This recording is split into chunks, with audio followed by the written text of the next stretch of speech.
Does it feel like most healthy snacks just taste so bland? Well, I think I may have found the perfect healthy snack. Washington red raspberries. They're a clean, simple, and seriously delicious way to add more nutrients to your day. So get this, they're American grown, picked at peak ripeness, and frozen within hours to lock in nutrients like fiber, antioxidants, and vitamin C. And I love to toss them in a smoothie or a yogurt for breakfast or eat them as a healthy treat throughout the day. Grown with care by American farmers in Washington state, frozen Washington red raspberries are one of the best kept secrets in the freezer aisle. Make sure to always check the label for American grown frozen raspberries. Want to discover new ways to use American frozen red raspberries and get more details on where you can grab a bag of these delicious berries? Go to redraz.org. That's redrazz.org. You'll find recipes, healthy tips, retail locations, and everything you need to make frozen Washington red raspberries a regular part of your routine.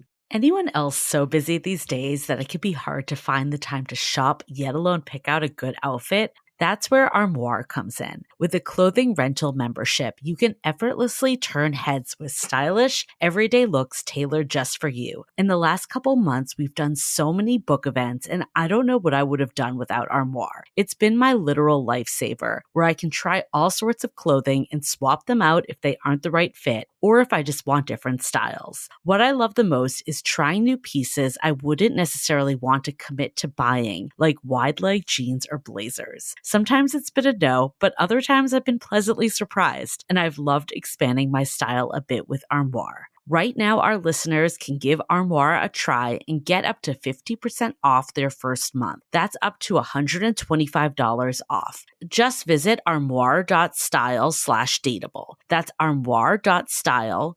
ARMOIRE.style/dateable to get up to 50% off your first month and never worry about what to wear again. Try Armoire today. Hi, I'm Yue Xu. And I'm Julie Kraftchick. We're active daters turned dating insiders. Here to dive into everything modern dating and relationships. Welcome to Dateable.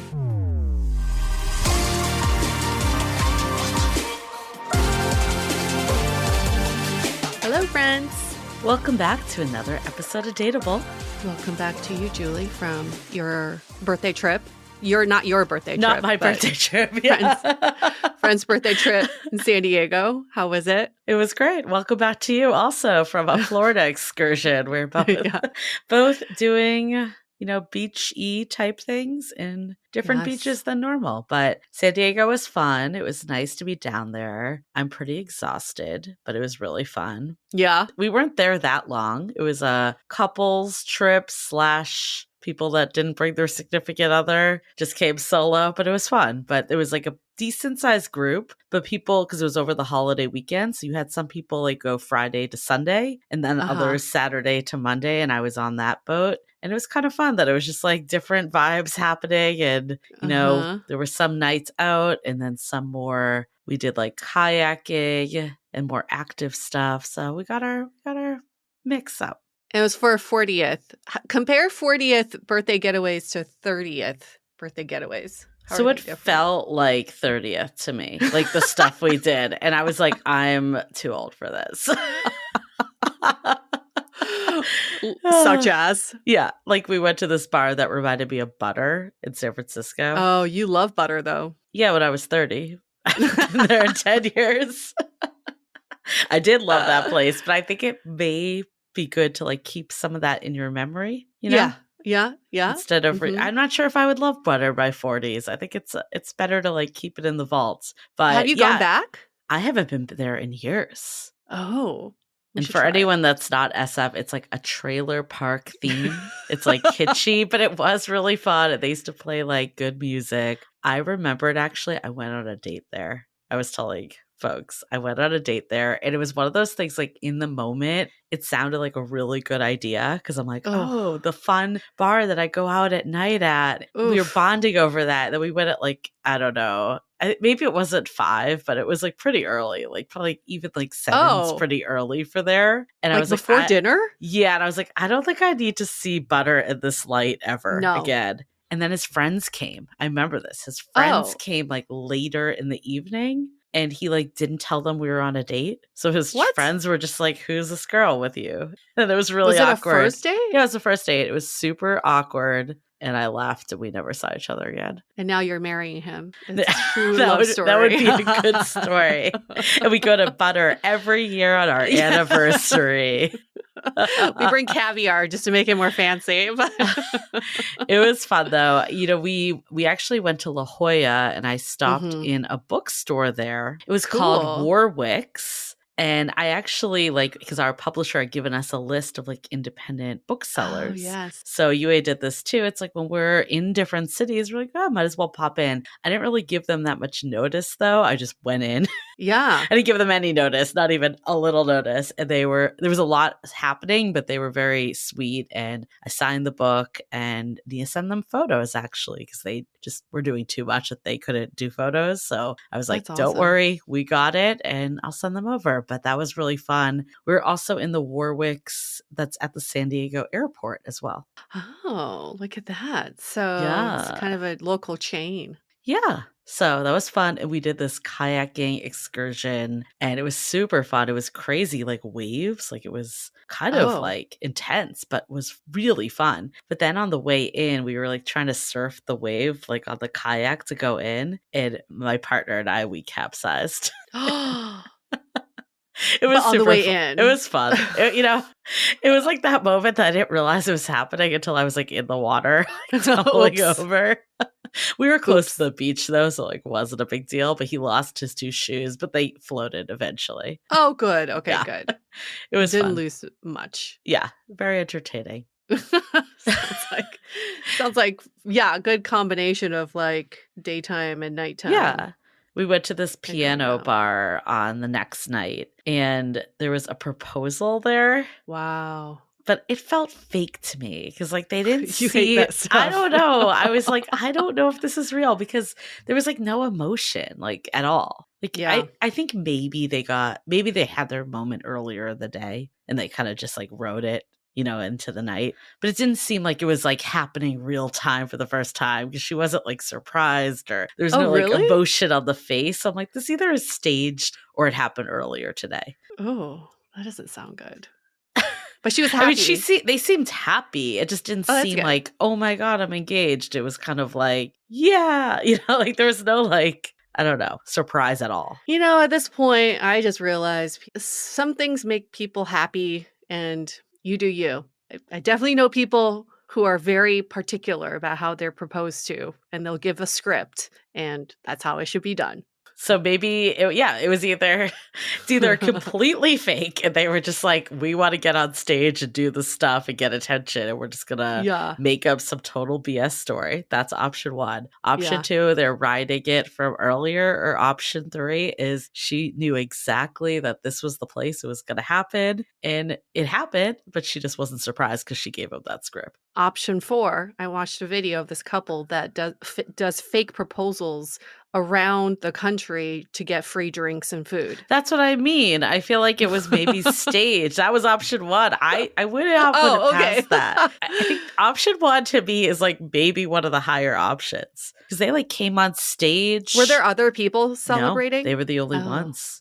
But they came on stage and they did. I actually really like piano bars. It's not like something I go to that often, but it's always fun when they sing like, pop songs. And they did Genuine Pony, like from Magic Mike. And they were like on stage, this couple, because they had the proposal, and they were like giving each other lap dances. So I'm not sure if like why someone would necessarily voluntarily want that. But some people just want to be on stage and doing stuff. And they probably got a free drink. Oh, maybe free food too. Maybe they got Who knows? Everything. Who knows? Is it worth it? I want to know, random couple in San Diego, were you actually engaged? Are you even a couple? Do you know each other? Do you know this couple that got engaged over the weekend? Let us know. How was your trip to Florida? Quite the opposite. Quite the opposite. We spent a few days with, this is all to see the man friend's relatives and family. And we spent a few days with his dad, who lives in a retirement community or 55 and over community. And I fell in love. I was like, yes, This is what we need. It was like, 4 tennis courts, all these pickleball courts, 5 swimming pools, laptop, pottery studio, woodworking studio, paint studio. It was just all the activities I love, except with really old people. And I was just laughing the whole time because it's in Florida, it's in Tampa. And this is like the most Florida thing. They live on this lake, and in this retirement community, they have like 6 or 7 lakes, and they have their own alligator that just swims from lake to Pet lake. His name alligator? is Gus. It's a Oh, pet alligator. So they can't leave their dog out because you never know when the alligator's hungry. It's just so odd that they're just out there drinking their coffee in the morning and seeing Gus the alligator swim by. so I was in my 30s, maybe 20s even, and you were in like your 50s into I was 60s. No, I was like in my 70s. I think I was fully in my 70s for those. It was like 48 hours, but I enjoyed every minute of it. It was wonderful.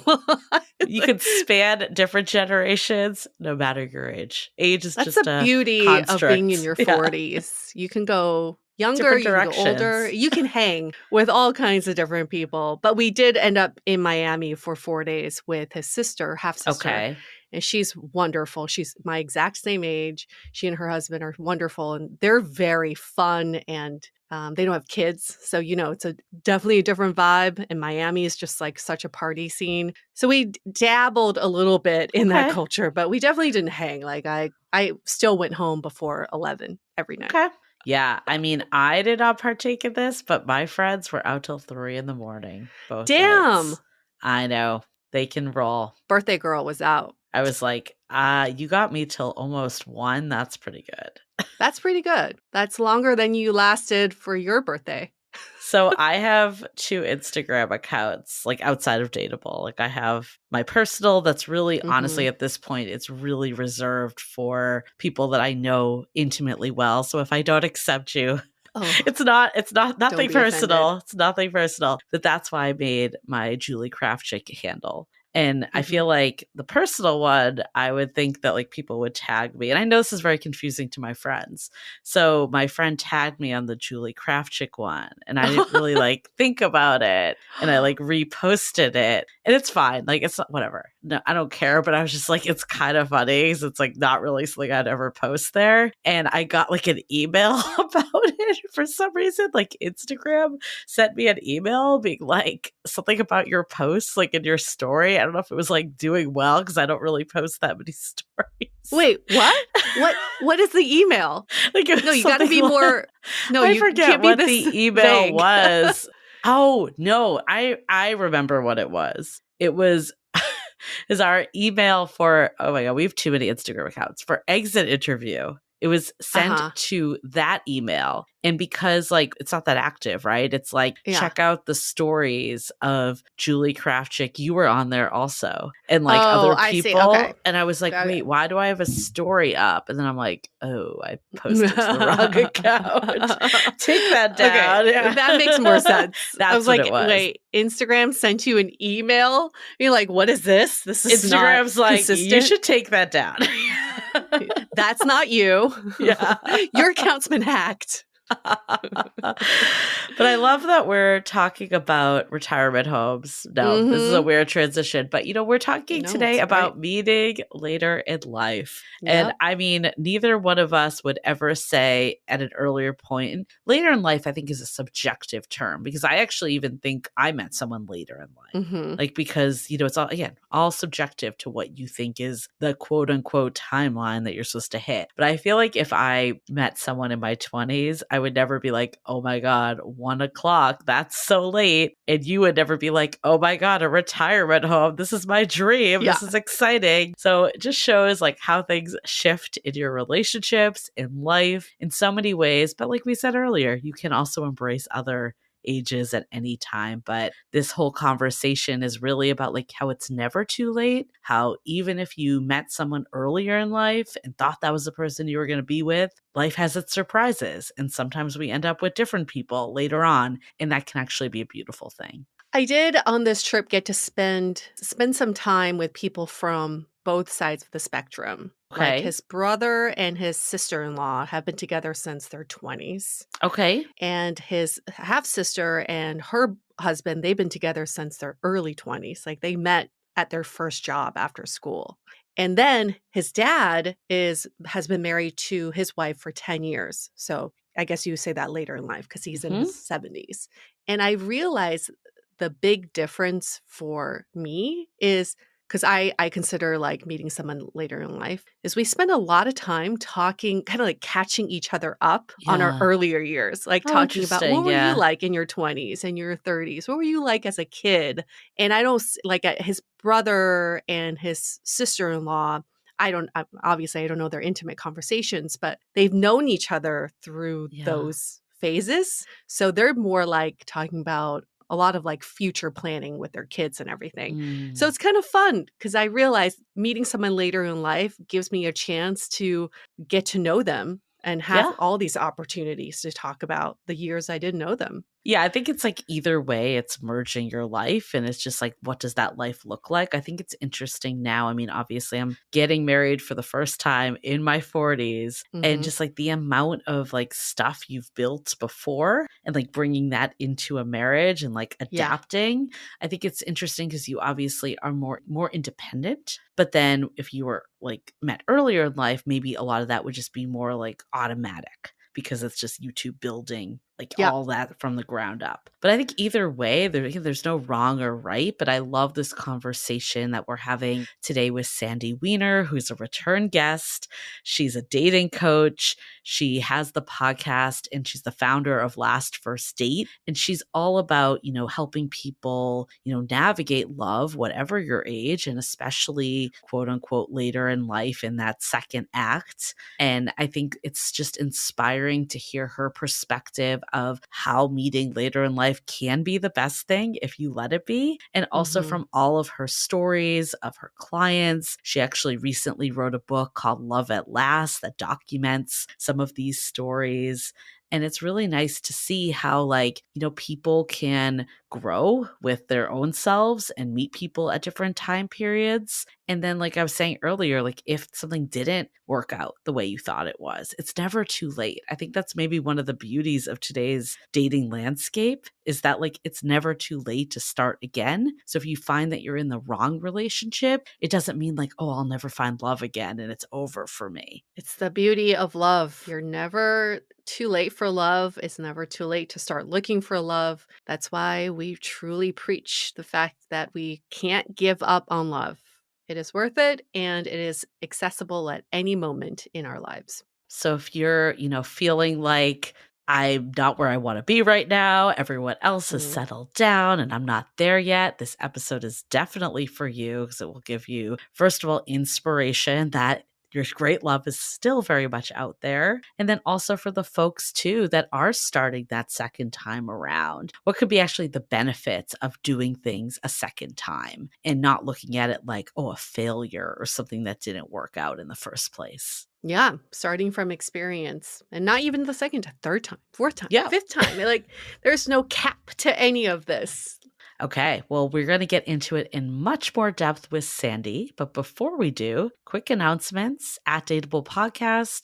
That's where you find us. We'll have our clips of the episodes and obviously a lot of like really good quotes that seem to be really hitting people. So we love doing written work. Clearly, we have a book, How to Be Dateable. Of course, go get that as well or listen to the audiobook. Still, we're going to read more reviews that have been coming in. We don't have time today, but we've been just getting so many. I think now people are starting to like, they're reading it. So it's like, it's gotten to that point that we're starting to get feedback and it makes us both so happy. So definitely shoot us a DM, send us an email, clearly write a review on Amazon or Audible. That makes us so happy, but we'll read a couple next week because they've been fun to get in. So howtobedateable.com.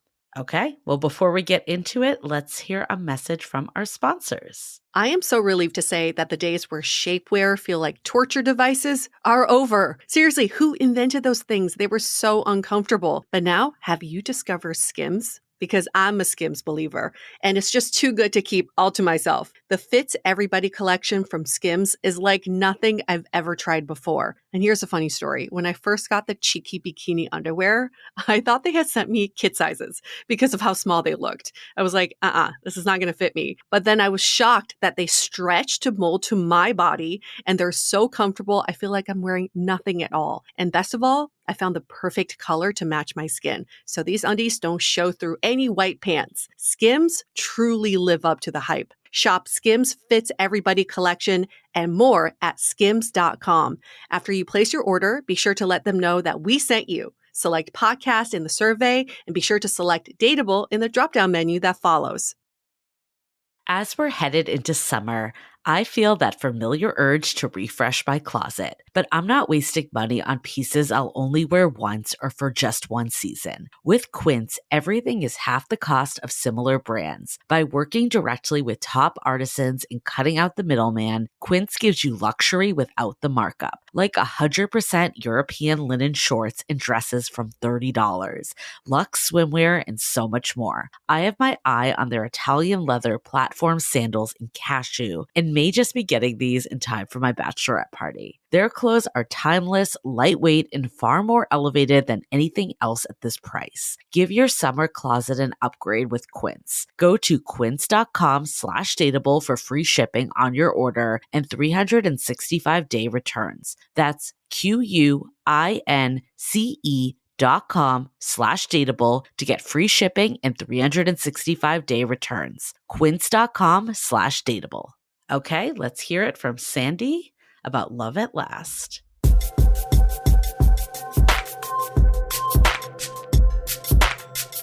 Welcome back, Sandy, to Dateable. Congrats on the book. Thank you. Happy to be here. We're so excited to go into this topic because we love this topic of finding love later in life. Also, we do believe that you can find love at any age. So glad to have you sharing more on this topic. I'm excited about it because, this is pretty much the focus of my life right now. I remember also just later in life, my mom, when she lost her second husband, asked me to help her find love again. And I put a profile up for her on JDate, and she was probably 80. And she was like, the men on here are terrible. And she just poo-pooed everybody. But I actually got on Zoom with her and I dated with her and did all the things. And she gave up after 2 men. But she had 2 husbands. So she had a good run.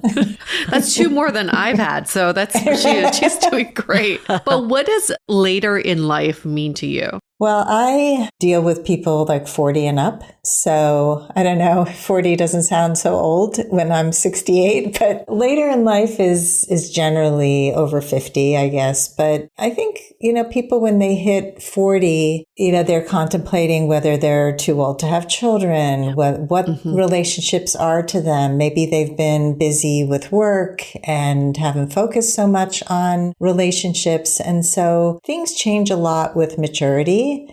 I think in so many ways, as we get older, we become better at relationships in general because we know ourselves better. We know how to set limits with people. We know what we will and won't tolerate in people. We preserve our energy.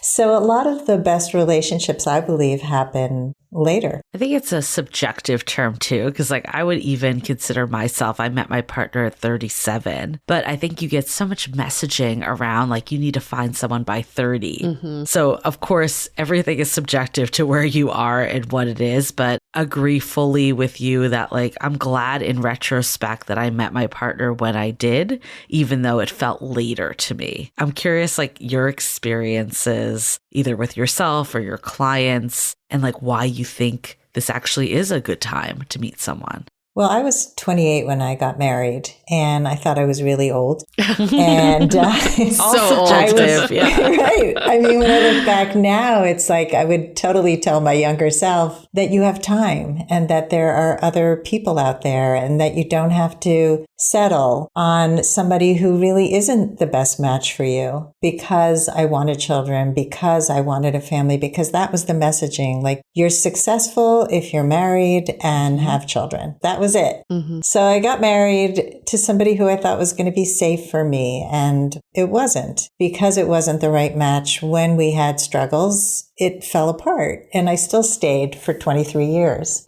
So coming out of that marriage, I had to learn a lot of things about dating, about myself, about the things I had given up, and what is a healthy relationship, why I stayed in a bad relationship for so long. And I think it was a great learning experience. I don't regret having had that experience, but I did not give that message to my children. I did not want them to rush into relationships because of a should, or social pressure or family pressure. I mean, we didn't pressure our kids. I have only one child married out of 3, and that is fine. I think you can be really happy as a single person. I'm single right now and very happily single because the people I meet are not people I would want to be in a long-term relationship with at this point. My clients and the people who are featured in the book are people who, some of them had never been married and had never really been in a long-term relationship until they were like 50. Some of them had been in multiple relationships, marriages. Some have lost multiple spouses. Everybody came from a different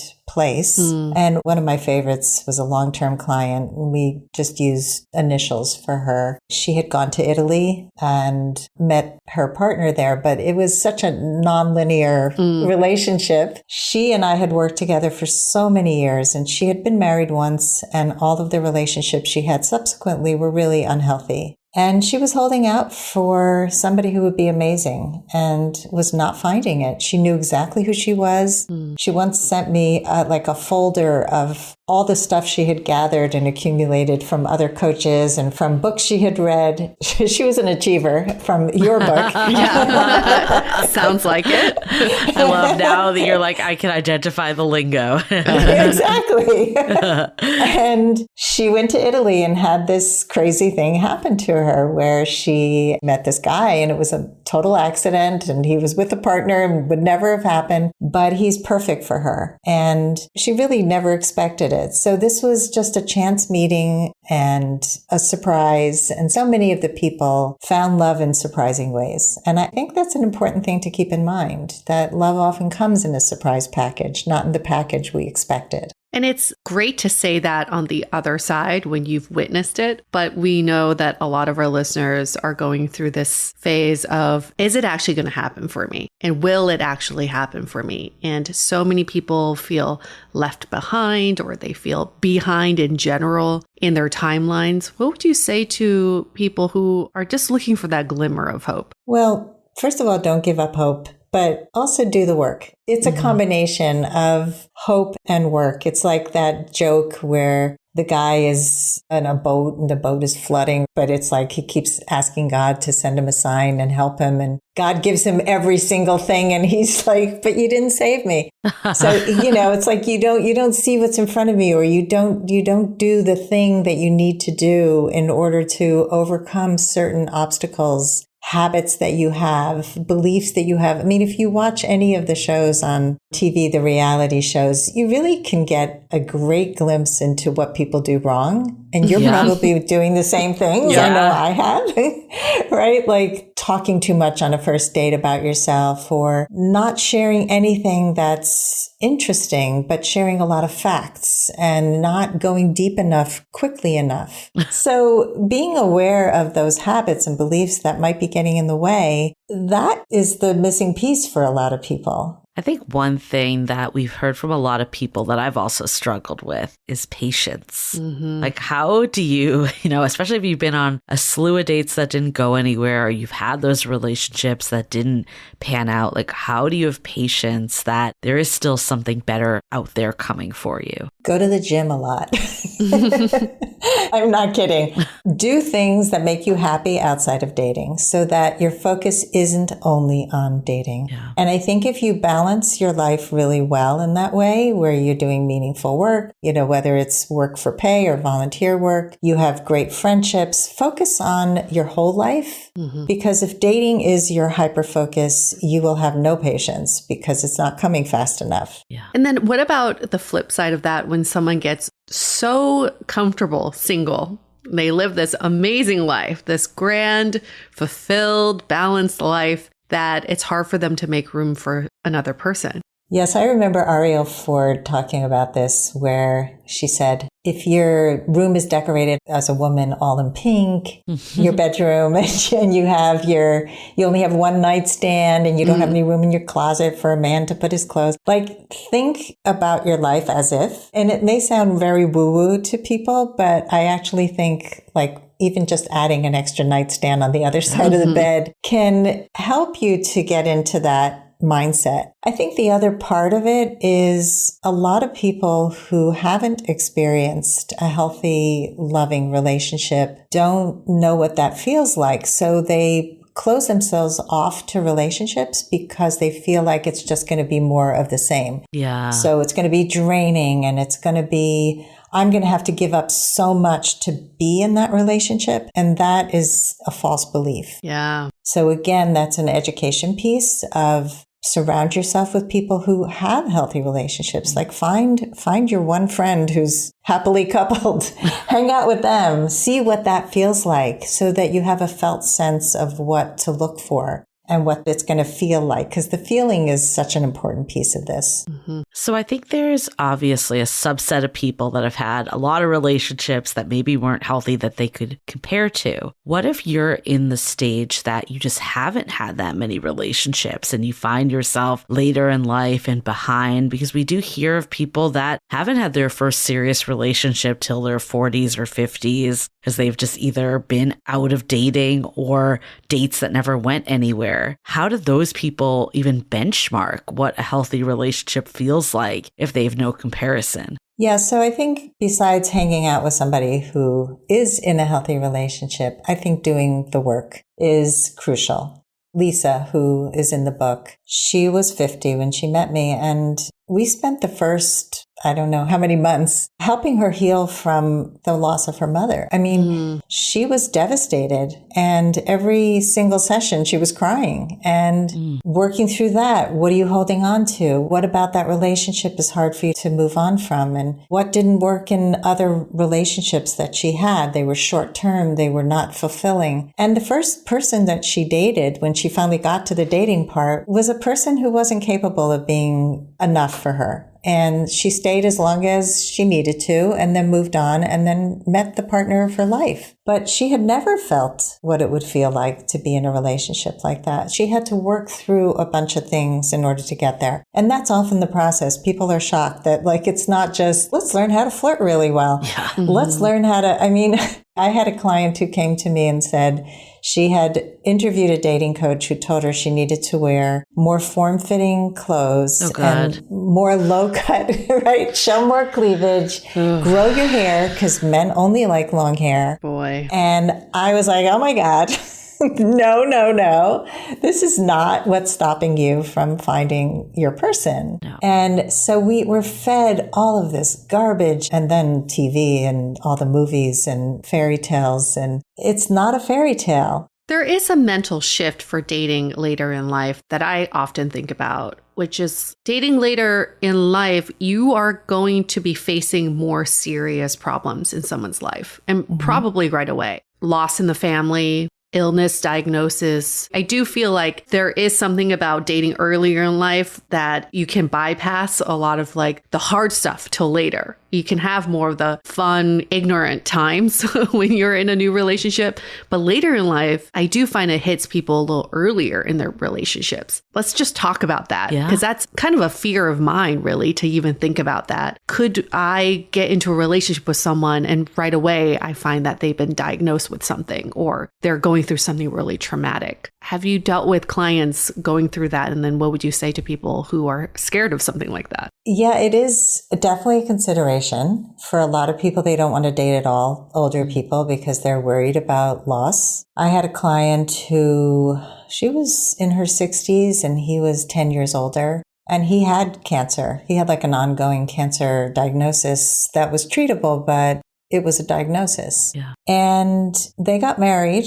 because they both had never been in such a good relationship. And they both figured whatever time we have together will be better than not being together. Oh, I like that. That was a choice. So for a lot of people, that's a choice. For other people that I've dealt with, the choice is, if you get sick, I am not going to be your caretaker. And it's an agreement that they make. Oh, interesting. Especially if there's been loss, if somebody has been a caretaker and they know how draining it is. And I'm going through this now with my mom, where we're taking care of her because she's very ill and trying to divvy up the responsibilities between two of my siblings. And I don't want to become resentful, so I'm very careful with my boundaries. And I think it's a great idea to know your limits before you agree to being somebody's caretaker. And this actually happened. This person got into a relationship. They were both older. He needed a knee replacement. And she said, I'm going to go stay with my friend. Wow. And hire somebody to take care of you. I'll be back when you're better. Oh, and he was totally cool with it. He was cool with it because that was their agreement. Maybe that's the key. It's like if she just did that out of nowhere, didn't have that conversation, it would be a lot different. Yeah. Do you ever watch the show Shrinking? Yes. It reminds me of Harrison Ford's character who, what does he have? He has Parkinson's. Parkinson's, yes. And he's like going through that and he met his like nurse and they ended up having like a romantic relationship. Yeah. And she basically was already a caretaker for her husband that had dementia, that was still alive, but wasn't there. And she basically like was like, okay, to do this, I need to not be the nurse. Even in the household, like I could be my nurse at the job, but I can't be it in the household. She gave him like a different person to like be that person for him. I love that. I mean, I think for some people that may sound cruel. You know, for my ex-husband, me setting boundaries with my children sounded cruel. To me, it sounded like good parenting. Yeah. So, you know, it's all perspective and it's the agreements you make. I'm doing some couples relationship coaching right now, and I have a man that I worked with who is now engaged, and they met with me once to kind of talk about next steps, like what should we be thinking about? This is pre-engagement. What considerations should we have? They both have kids. They both own property. How do we think about all these things? Now they're engaged and they're planning to get married next year, and they're going to go have a prenup. So they wanted to have a pre-prenup conversation with me from the emotional, psychological piece, which is something that most people don't think about. Yeah. How is my illness going to impact my spouse? Yeah. Will she be making the decisions for me, or will one of my children? And this came up during our conversation. He's like, yeah, I think my sons are going to do it. And she's just looking at him. She's like, but I'll be your wife. And I said, to me, it depends on, first of all, who's the best decision maker when it comes to medical decisions. Maybe you've been married for 10 years. Your spouse knows you better than your children at this point. Like, she might be better. So, you know, these are things to consider for sure. So there's finances. There's, do we merge bank accounts? Do we keep separate lives? Do we live apart together? That's a very popular thing that people are doing. And I think it's a great idea. I always love the idea of a room of her own. I think a house of her own is even better. Same. Yeah. I mean, just maintaining your autonomy. Now, for some people, they don't want to maintain autonomy. They want to merge their lives and mesh together. And I would want to puke, but that's me. So I think there is no one size fits all, obviously, but there are definitely additional obstacles. Yeah. Where do you draw the line? And those things come up and it can make or break a relationship. It's having those more intentional conversations, which, I mean, we all should do regardless of what age we are and what phase of life we are. But it sounds like later in life, you can initiate these conversations even earlier. Well, I think the later in life, it's not hypothetical anymore. Like earlier, it's like when we have kids or when we do this. And now it's like, I have them or I have this property. Like it exists already. So you kind of almost have to. And I think, you know, how we spend time. Where do we live? I mean, this came up on The Golden Bachelor, where they got married and couldn't figure out where to live. Like, hello, you're supposed to have that conversation before.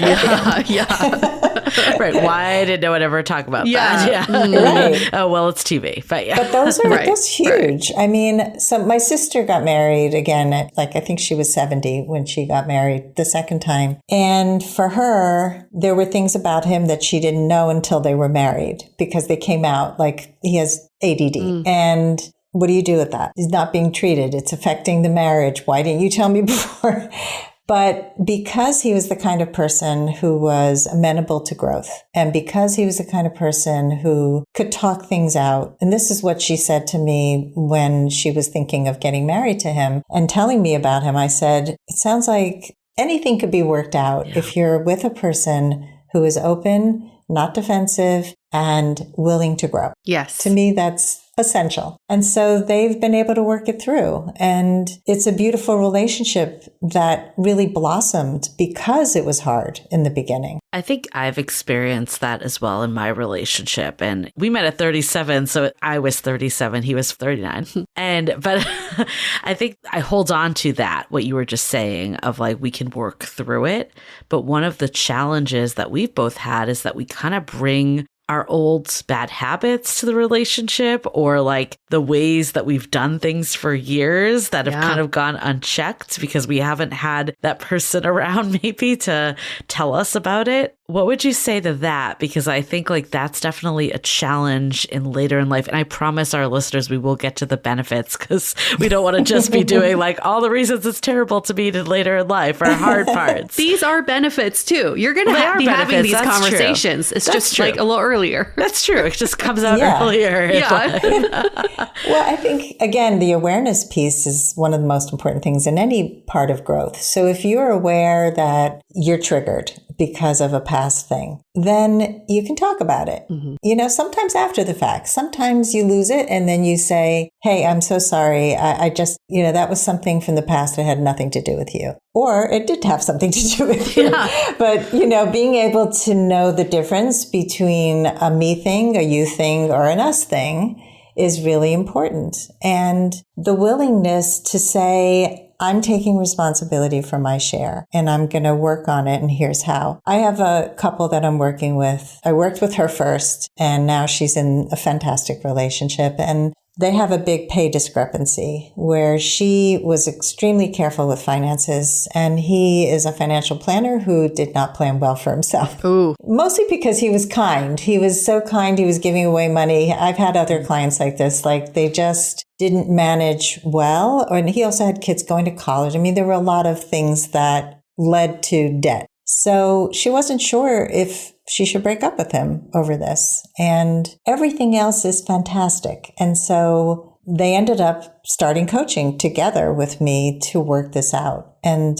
I love that they're willing to look at everything. So in the beginning, she said, well, I'll stay with him, but I want him to have a spreadsheet and I want to be able to check it. And I want to make sure he's great. And I said, oh, so you want to hypermanage him and treat him like he's like your project and your child, and you're going to oversee him. How's that going to affect him? And so he's like, yeah, I'm going to do this independently. We can have a monthly check-in. Mm. And so that's the negotiation piece. Like that's old stuff for her. Like she realized that she treated every relationship like a project and a person she had to fix. And she went, I'm not going to fix him. Yeah. I'm going to tell him that this is an issue for me because I don't feel safe around people who don't manage their money well. But he's working on it and he is growing wealth and he's doing a great job. So it's that balance of let's figure out how to make this work or not, but we're going to talk it out. I want to dive into this even more, but before we do, let's take a quick break to hear from our partners. When was the last time you actually checked the ingredients in your dishwasher pods? Spoiler alert, they're full of chemicals and microplastics that can stay on your dishes even after they've been washed. And studies show that this residue ends up inside of you, causing inflammation and gut damage. But Blue Land's dishwasher detergent tablets are 100% plastic-free and made with certified clean ingredients that are safe for the whole family. In addition to the dishwasher tablets, I've also been enjoying the hand soap tablets. They're so easy to use. Just fill your reusable bottle with water, drop in the tablets, and wait for it to dissolve. And it comes with a foaming pump and a fantastic clean scent. Blue Land is on a mission to eliminate single-use plastic by reinventing cleaning essentials to be better for you and the planet with the same powerful clean you're used to. Now, Blue Land has a special offer for our listeners. Right now,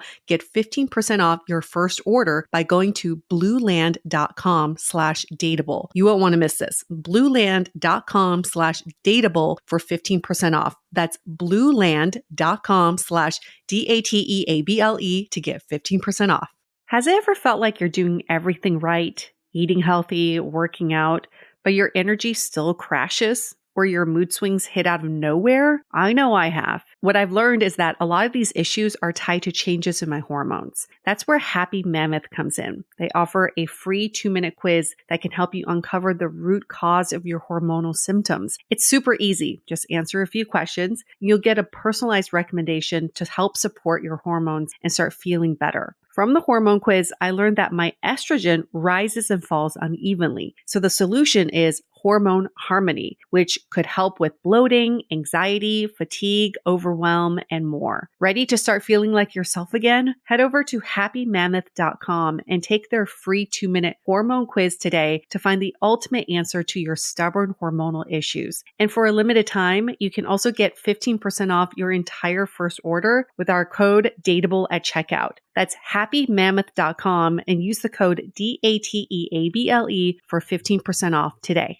Let's talk about the choices we make because they matter. From the food we eat to the products we bring into our homes, every decision has an impact. And one of the biggest, where you sleep. That's exactly why I love Avocado Green Mattress. Their mattresses are crafted with certified organic materials designed to stand the test of time. Because sustainability isn't just about what we buy, it's about buying better. I recently tried out the Avocado Green Mattress, their bestseller that comes in 3 comfort options. My partner and I went into the store and we were lying there and really could not decide between the firm and the medium options. They were both just so comfortable. I guess we'll have to go back for another test drive. I love that they have this try before you buy option where you can visit one of their retail stores or premier retail partners to experience the comfort in person. And Avocado has easy financing options with a firm that makes your purchase way more accessible. Head to avocadomattress.com today and save up to 10% on certified organic mattresses. Dream of better for you and the planet. All of these are such interesting examples because I do also think this applies to anybody who has been in a relationship for a long time,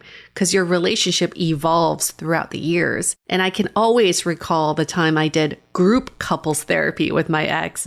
And there was a couple in there who had just become empty nesters. And the issue they were going through was they didn't know who they were anymore. They felt like they were living with a stranger. They were going to therapy to reconnect and get to know each other better. Maybe like later in life also means later in your relationship. It's just a next iteration. That's interesting. And things could really come up in that way. And in your book, you do talk about these examples of couples. What would you consider to be a success story? What is that metric for you? Success is such a personal thing. Being single and happy is success.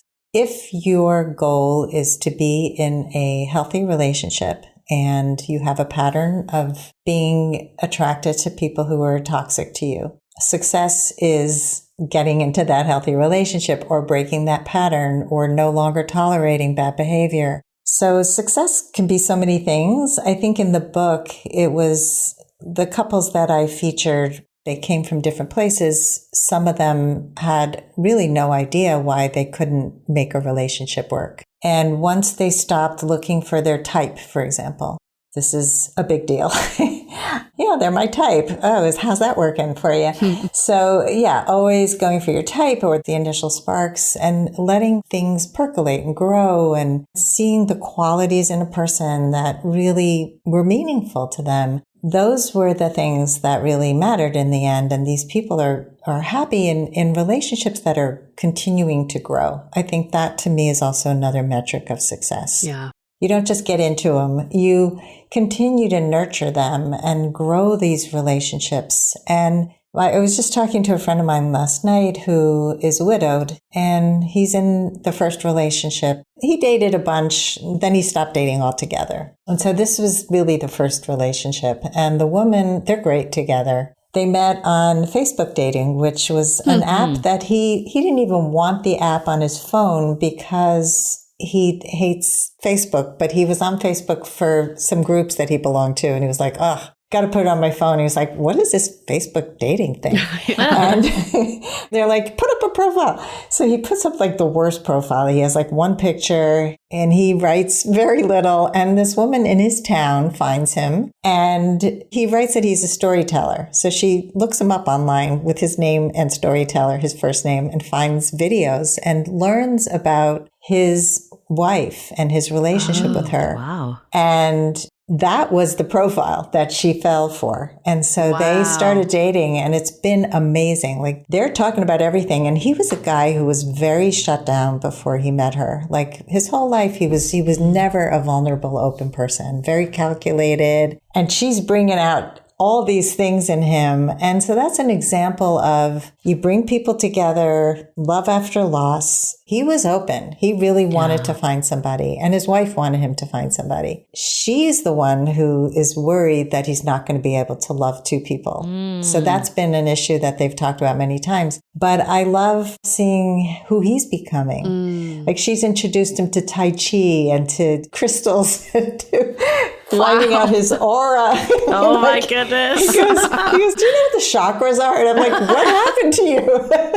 I love that example though, because it shows that it's never too late. Like you can always be learning new things. You can always have new experiences. And, you know, we were obviously talking about how there's more maybe life complications or life gets harder as you get older. But I think you can also look at it like on the other side that life is also challenging in your 20s when you're just trying to figure everything out. Like there's never like a perfect time to meet someone in general. And then I think with age comes wisdom a lot of times. Yeah. And you just know yourself better. Like, how do you think that helps you have better relationships when you're like more comfortable with yourself or more open to different experiences? I mean, so many ways. First of all, if you're not judging people at first sight, that was like a common theme in the book. I'll give you an example of somebody who also only went by initials. Her name is A, who dated E. She loved to dance. And so she would go to these dance events in Manhattan where she lived, not to date. She had had very bad luck with dating. It was her happy place. And so one night she meets this guy, E, who's older than she would have dated, and lived in Florida. She lived in Manhattan. He also had like a part-time place in Manhattan, but not somebody she would ever have considered dating. But they danced the whole night together because they were great dance partners. And then he asked for her number. They got together for coffee the next day. And again, she's not thinking dating, like nice guy. Yeah. And then he hugged her at the end of the meal and she felt electricity. It's like, you can't even make this stuff up. Like it's, and all of a sudden she's considering him as a partner. But again, he lives far away. How are they going to make this work? And so they did make it work. She's still with him. They had to figure out the long distance thing and how they were going to make it work. But she spends time there. He spends time with her. And again, they're both retired, so they can have more time to move back and forth. That's an advantage to being older. But they also went to therapy together. They took Gottman classes together. He was willing to work on stuff. She was willing to work on stuff. You know, I've said this so many times, but it is a common theme that willingness to not have to be right. You know, you're wrong and I'm right. And, you know, I was in a marriage like that. It was terrible. That's a really good point because I can think of a couple right now in my life. They also went to Gottman. They've done a lot of work together, but they're at a point in their marriage where they're holding it against each other. Like when we did Gottman, well, you didn't do that. Or like, you're doing it wrong. And so I think what you're saying is like this willingness, although we should build on the tools that we have and should have, but also use the tools to bring your relationship closer, not to hold it against each other, like actually use it for good. Yeah, which brings me to intention. Yeah. Whenever you have a hard conversation with somebody, your intention should be positive. If you're going to give somebody feedback, if you're going to so-called criticize, you do it with love. Yeah. You know, I believe that any kind of feedback or evaluation should be done to build somebody up, not tear them down. And even if you just state from the start, like, I want to have this conversation with you because I want to get closer, creates a safe space to have that conversation. And so I think that not to hold something up and you're doing it wrong and I'm doing it right. And that's so destructive. And that is absolutely not the goal of Gottman. What's an example of that? Because I feel like this is something that comes up for me, is that you kind of get set in your ways the older you get. And sometimes you're like, well, no one's brought this up to me for years. But then I'm also like, well, no one's lived with me. No one's seen these sides of me. I mean, obviously it's the way someone says it is a big piece of it, but then how do you receive it in a way that doesn't feel like criticism either? That's the hard part.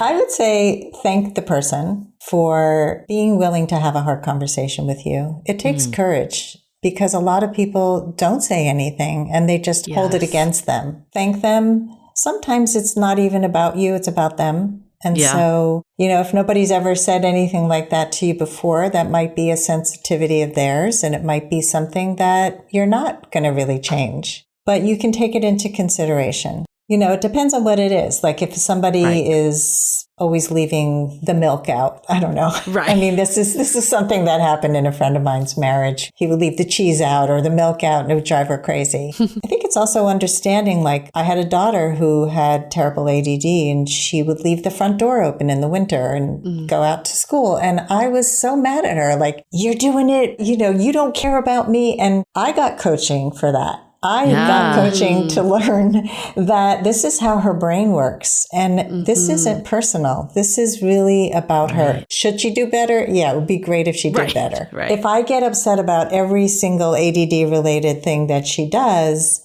I'm not really seeing her and her neurodiversity and understanding her brain. And so today, as an adult child, I can understand that she processes very differently from me. She has trouble with impulse control. So I talk to her differently than I would talk to another one of my children. So I think part of it is learning somebody's tendencies and who they are, but also knowing, am I being overly sensitive to this and what can I do? So I think if both people take responsibility for how they're going to work on this, it goes a long way. That's a very good point. But do you just feel like it's nonstop? I don't know. Sometimes I'm so exhausted thinking about all the things that we have to learn about our partners and how we can speak to each other and embrace each other for the quirky parts. And it's how do we also just enjoy being in a relationship? What would you tell anybody who's I'm just so done doing the work? I think when it's a good relationship, it's not work most of the time. It's work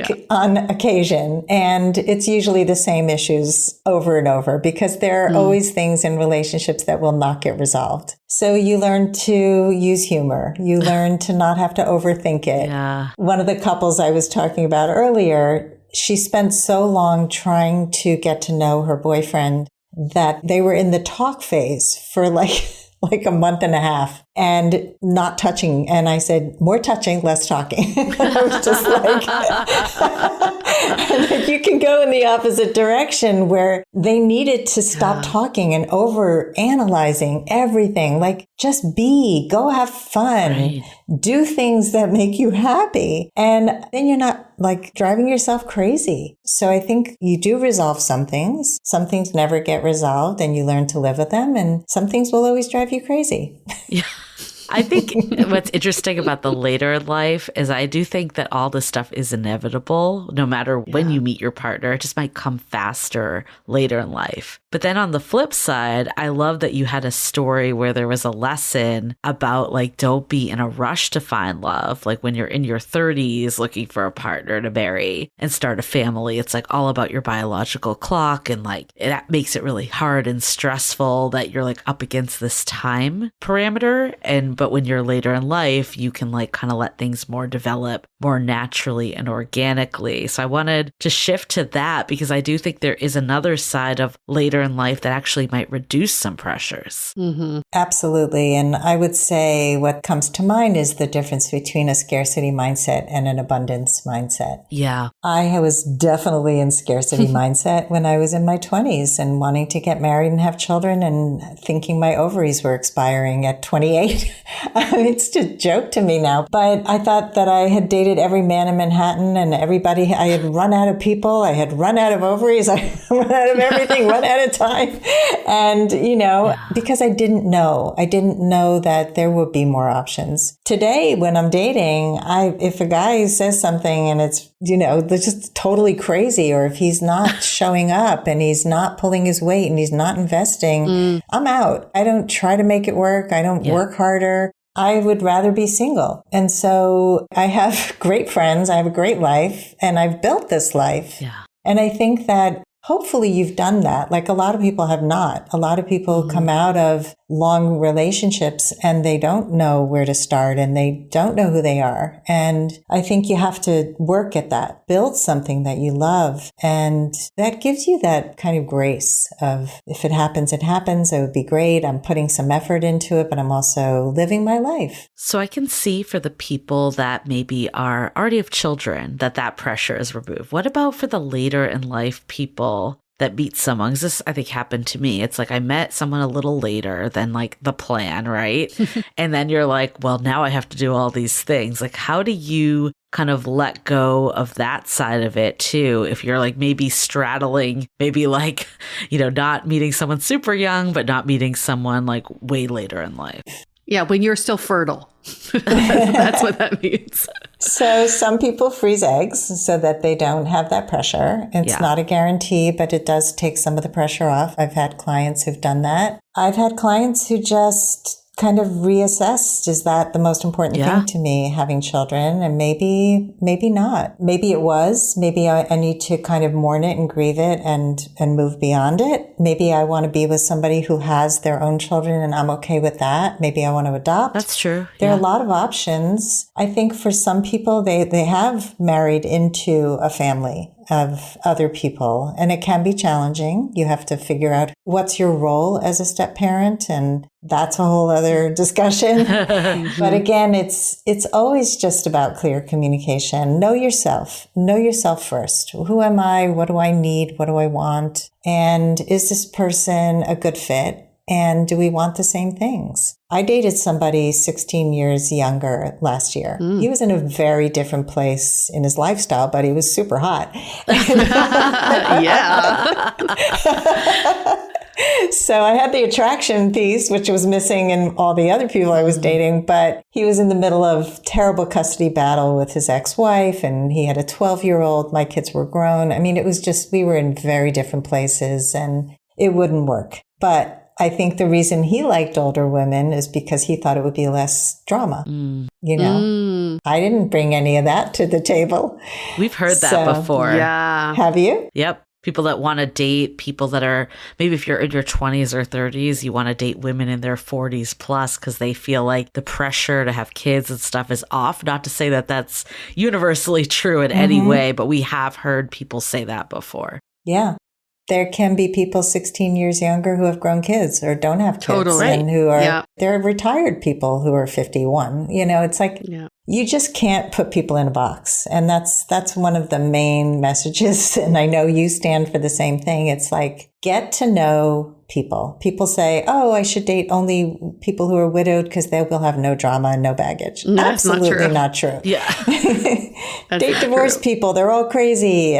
People who've never been married have no idea how to be in a relationship. All of these things are broad generalizations that are often false. And so I think so much of the learning and the growth is to get to know people, and not who they used to be, but who they are now and who they're becoming. Yes. I dated a guy once when I first started dating after my divorce who kept talking to me about how he was in great shape when he was younger. And he would be like, I was like the oldest person on the baseball team and I did these things. And I'm like, great, what do you do now to stay in shape? Because that's an important value to me. And he's like, nothing.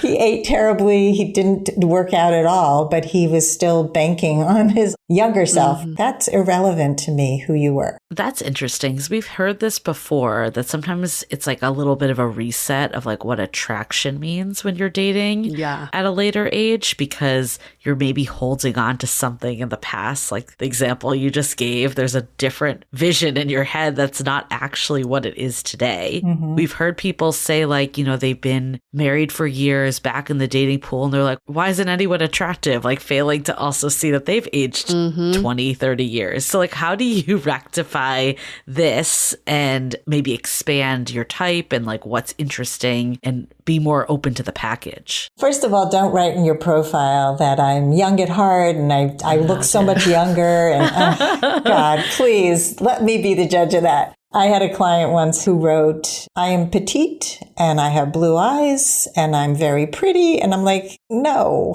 that's what your picture says, not you. Yeah, right. So it's important to course correct. You know, I think when we first start dating, like if we've been in a long-term relationship and we're dating on the other side of like 50, we're still dating like we were 18 often with the same, you know, kind of terrible dating skills. And we think we're adolescents, and you have to course correct for yourself and for others. Like you may still find these much younger people attractive and nobody your age attractive. And that happened to me. I was like 50 when I got divorced, and I was being matched with people who were 60, and they felt ancient to me. Yes. They weren't necessarily ancient, but they were very old sounding and acting. And I met people at 40 who were like, oh, my back is killing me and I'm so old. And so some of it is state of mind. It's how you live. I mean, I go to the gym and I see this 96-year-old woman doing Zumba.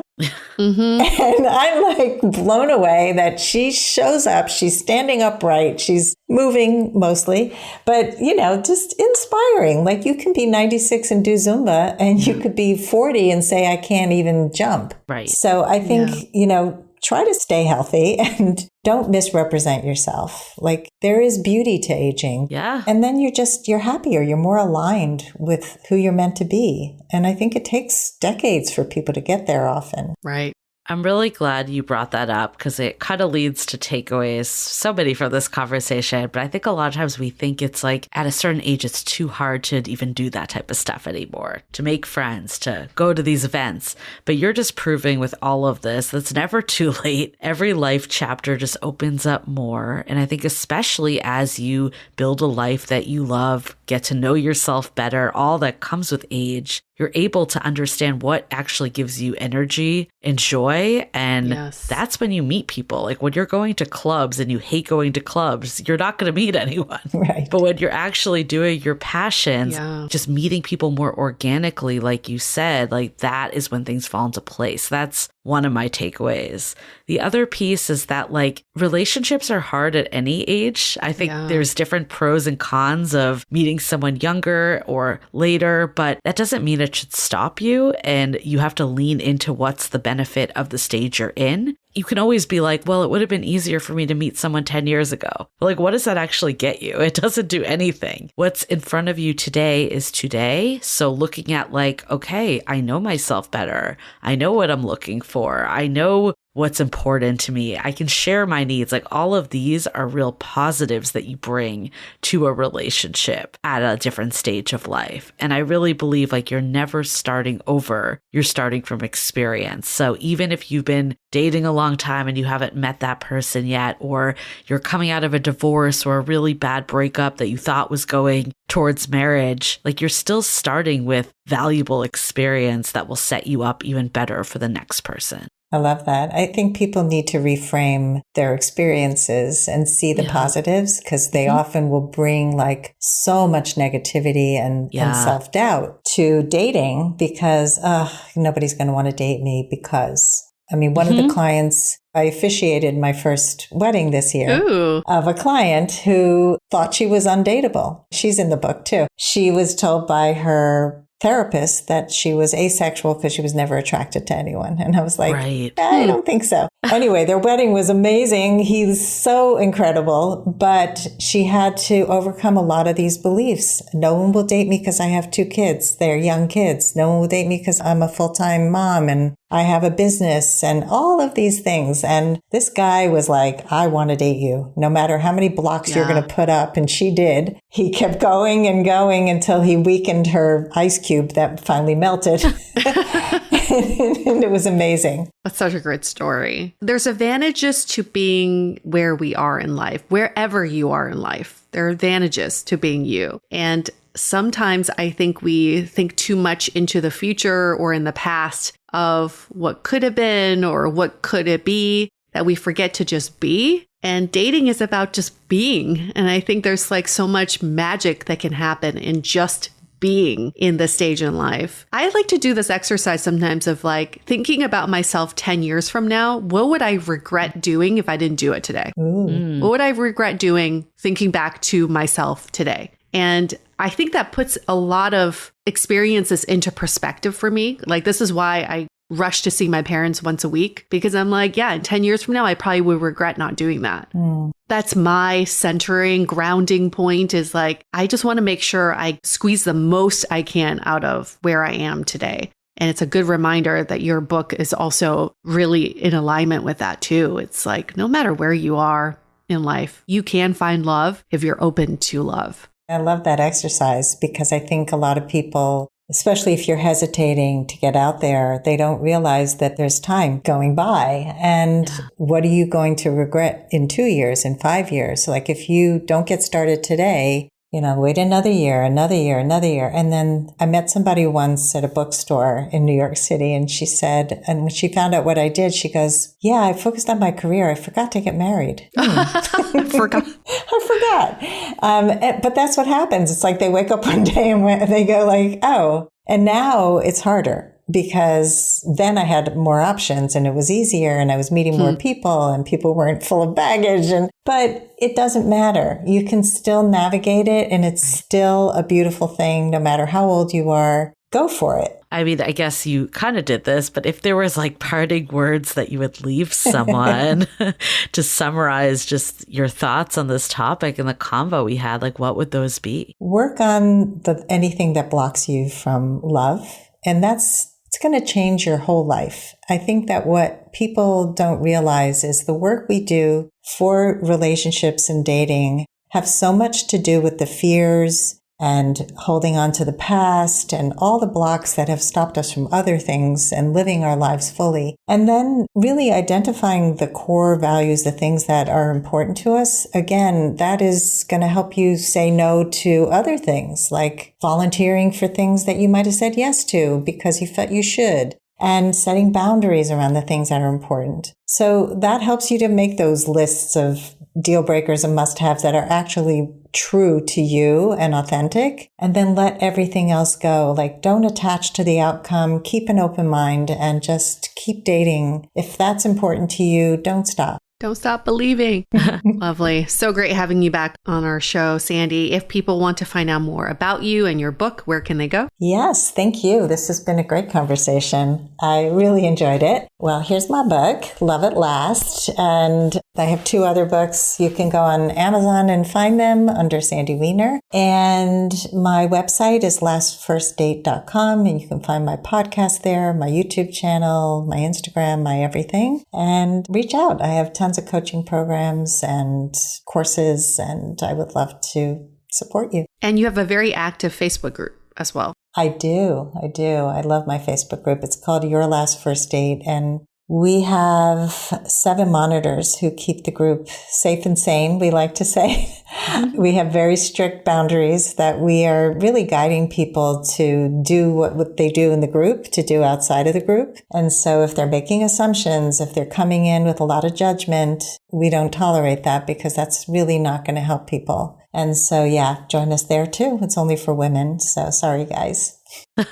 We will link all of these in the show notes as well. Thank you. And beautiful. For all of our listeners, while you're looking up Sandy's book, why don't you also just get our book, How to Be Dateable? They're the perfect companion to each other. They have similar colors. They do. You do how to be dateable first, to open yourself up to love, and then love at last to really think about relationships and how to sustain a healthy relationship. So it's a perfect companionship, and you can find both books out right now. All right. On that note, we're going to wrap up this episode. Stay dateable.